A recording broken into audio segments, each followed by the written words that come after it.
Maybe in 2019, the ostrich will finally pull his head out of his sand.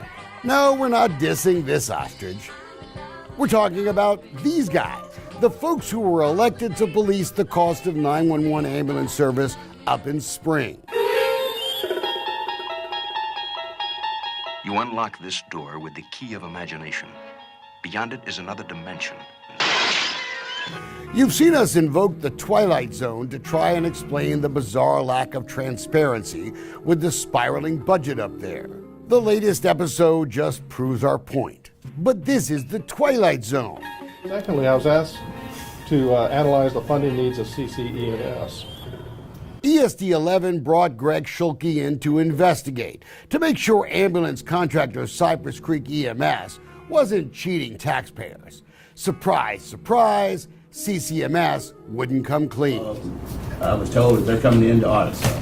Well, some stuff we let them, some he said, no, it has nothing to do with your scope of your audit. Show me the scope. It wasn't that. It wasn't show me the scope. It was, that's none of your business. And that's been problem number one. Virtually everywhere else, the ESD keeps all the billing money and then pays the contractor to simply provide the medical service. But this is the Twilight Zone. Here, CCEMS keeps the $10 million they make from folks who call for help, spends the money any way they want, and then gets to ask taxpayers to subsidize the rest. CCEMS senior representatives consider ESD-11 a subordinate organization, and its duties limited to providing tax-generated funds. Did you get that?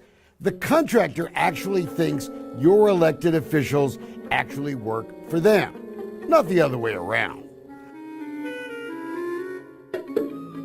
911 calls for help are skyrocketing as neighborhoods spring up. Last year, $46 million for 911 service, mostly from insurance companies.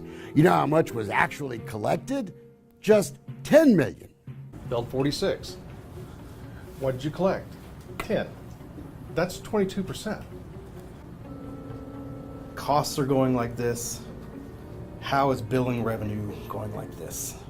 The company collecting the medical bills for CCMS used to be a company called PMEB. Their collection rate was between 35 and 40%.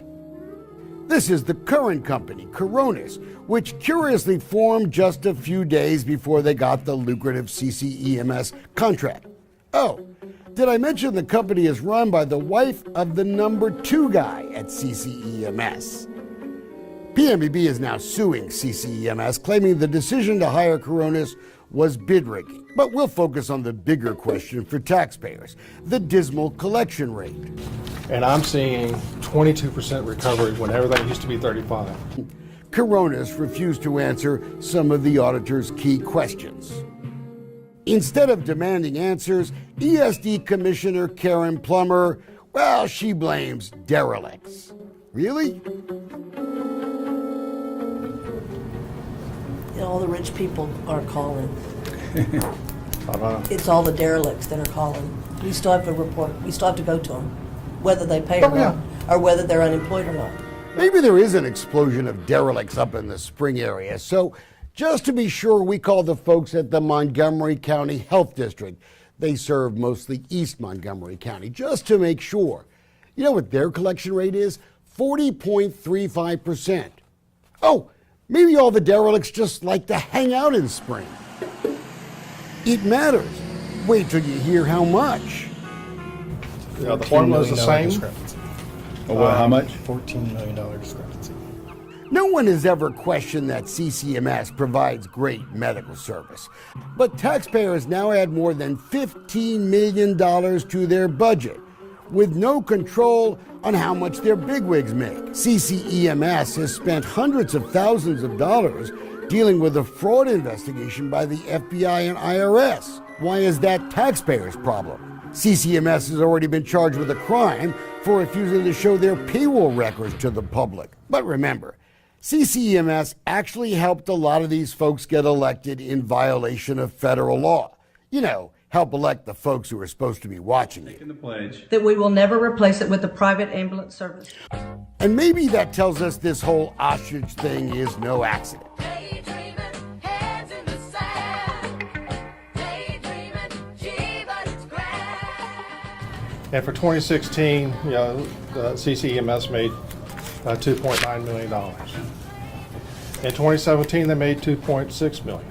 You would think after learning that charity ambulance service actually made more than $5 million in profit in the last 2 years, the ESD commissioners could give you a big tax cut, but not in this other dimension. Great. I mean, you spent a lot of money for that audit, so you should sit down with the committee and we should look at some of those things, I think.